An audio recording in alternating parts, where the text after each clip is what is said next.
Orbital Gardens, this is Mission Control. We are confirming acquisition of your signal. You are live in 5, 4, 3, 2...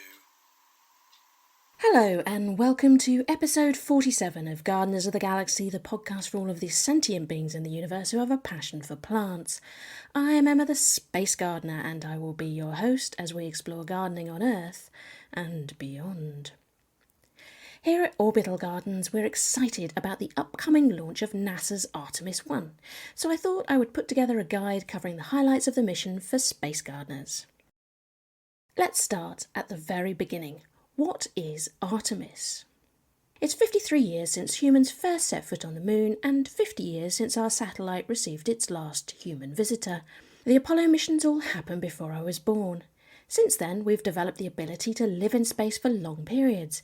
It's more than 20 years since all humans were on the planet at the same time. But we haven't been beyond low Earth orbit again. Artemis is NASA's modern-day moon mission. Apollo landed 12 white men on the moon. Artemis aims to land the first woman and the first person of colour on the moon. And this time the idea is to establish a long-term presence there and use what we learned as a stepping stone to a human mission to Mars. The early Apollo missions gradually developed the skills and technologies we needed to reach the moon, culminating in that first moonwalk during Apollo 11. Artemis is following a similar pattern, with missions of increasing complexity.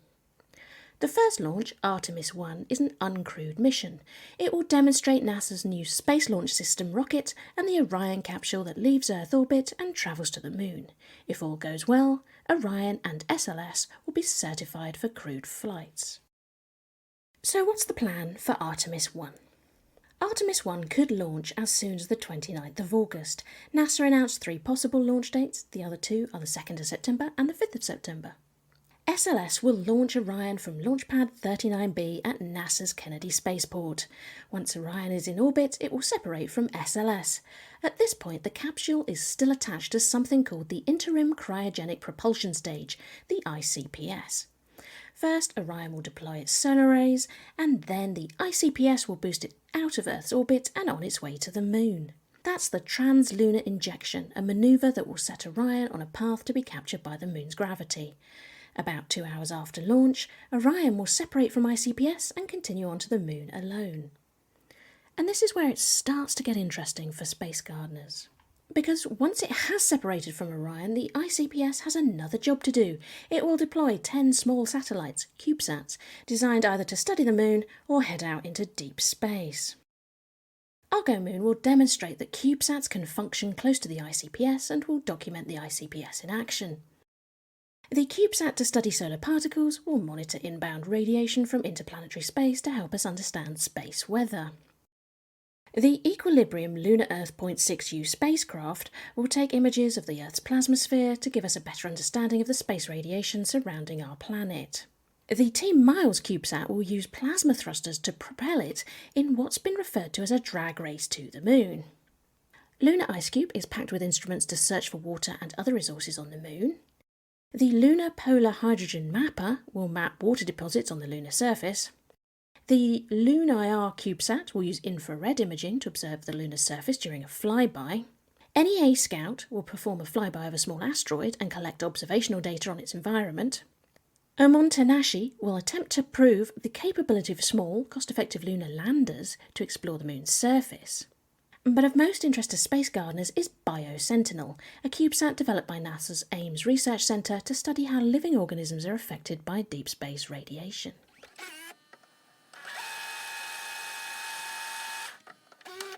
CubeSats are based around a unit design of a 10 cm cube, so a 1 unit or 1U CubeSat measures 10 by 10 by 10 cm. The BioSentinel mission uses a 6U, 6-unit CubeSat. Its main goal is to develop a biosensor to detect and measure the impact of space radiation on living organisms beyond low Earth orbit over long durations. Exposure to the highly energetic particles found in deep space radiation can damage DNA, including causing what's called double-strand breaks. This damage is often repaired by the cell. The BioSentinel experiment uses 2 strains of brewer's yeast, a normal one and one genetically engineered so it cannot repair its DNA. As it accumulates radiation damage, there will be alterations to the growth and metabolism of the genetically modified yeast. The biosensor is designed to detect those changes. For the Artemis 1 flight, dry yeast cells are stored in microfluidic cards designed at NASA. Each card has 16 wells, 8 of which will hold the ordinary yeast and 8 the modified yeast. NASA will activate cards at different times during the mission, which is expected to last between 6 and 12 months, by rehydrating the yeast. Once rehydrated, each card is expected to be active for about a week. One set of cards will be held in reserve. They will be rehydrated in the event of a solar particle event, a powerful radiation storm posing a significant risk to astronauts on long-duration space missions. The experiment uses a special dye that reacts to metabolic activity and a 3-colour LED detection system to measure the growth and activity of the yeast samples. An onboard physical sensor and dosimeter will record the type of particles absorbed and the total dose of ionising radiation. And the results from the Artemis 1 Biosentinel unit will be compared to identical experiments run on the Earth and the International Space Station. Biosentinel will be the first study of biological responses to radiation beyond low Earth orbit in nearly 50 years. Yeast's DNA repair processes are very similar to those in humans, but it's small and light and can be dehydrated and rehydrated to order, so it makes a good model organism. Biosentinel's results will be critical to understanding and reducing the radiation risks for human deep space missions. So it's not plants, but the findings of this experiment will ultimately serve to protect humans on future exploration missions. And if we ever want beer and bread in space, then we need spacefaring yeast. Okay, so that's the CubeSats that have hitched a ride on Artemis 1. Let's get back to the primary mission.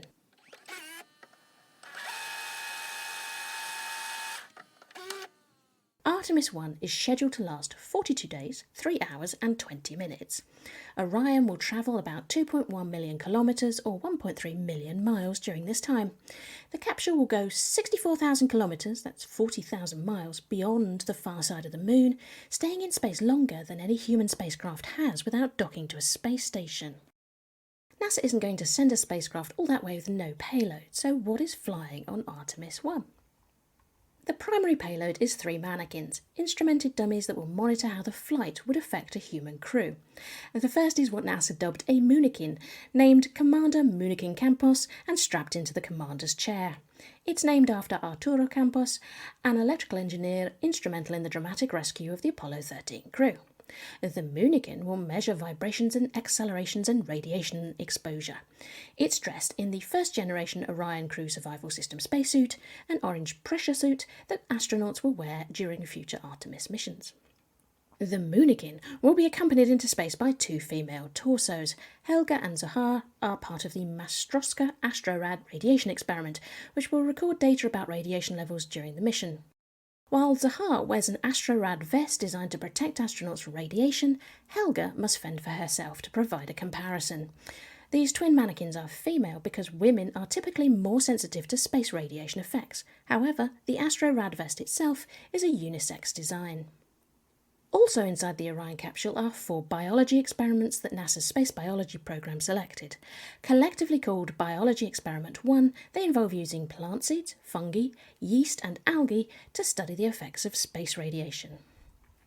The first experiment is called Deep Space Radiation Genomics. It's another experiment based on brewer's yeast, and it aims to identify the metabolic and genomic pathways affected by microgravity and space radiation.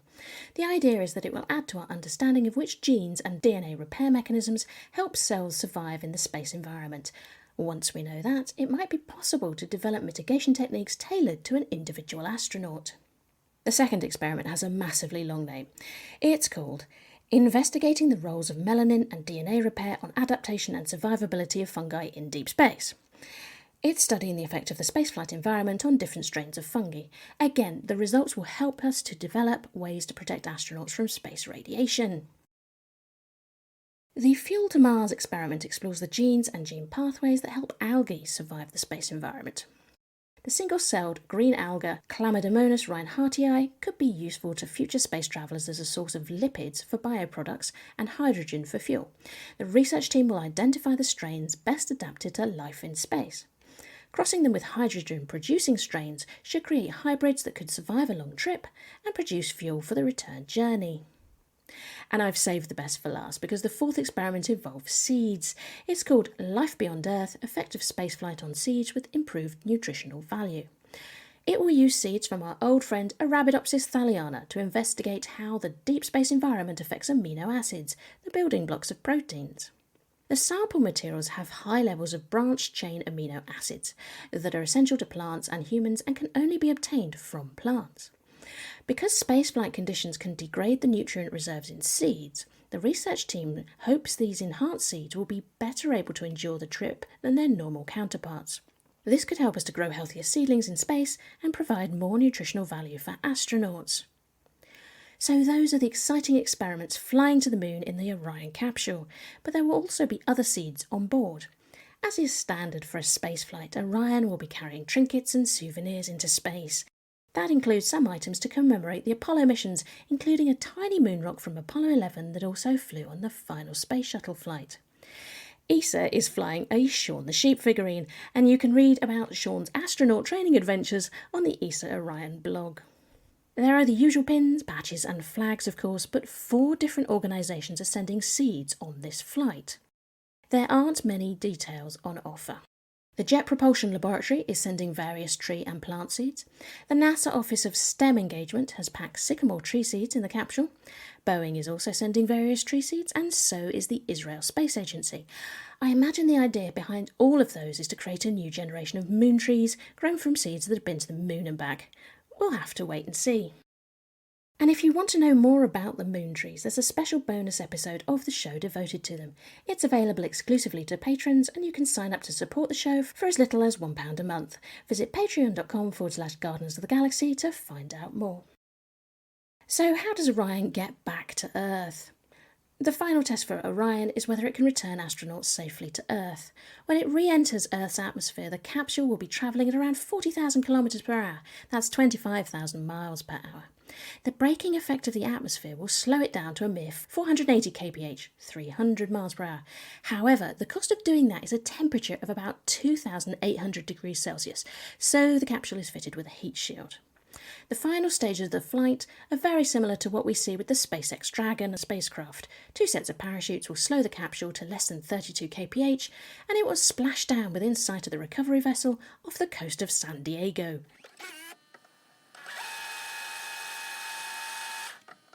Assuming everything goes well for Artemis 1, what's next for the Artemis programme?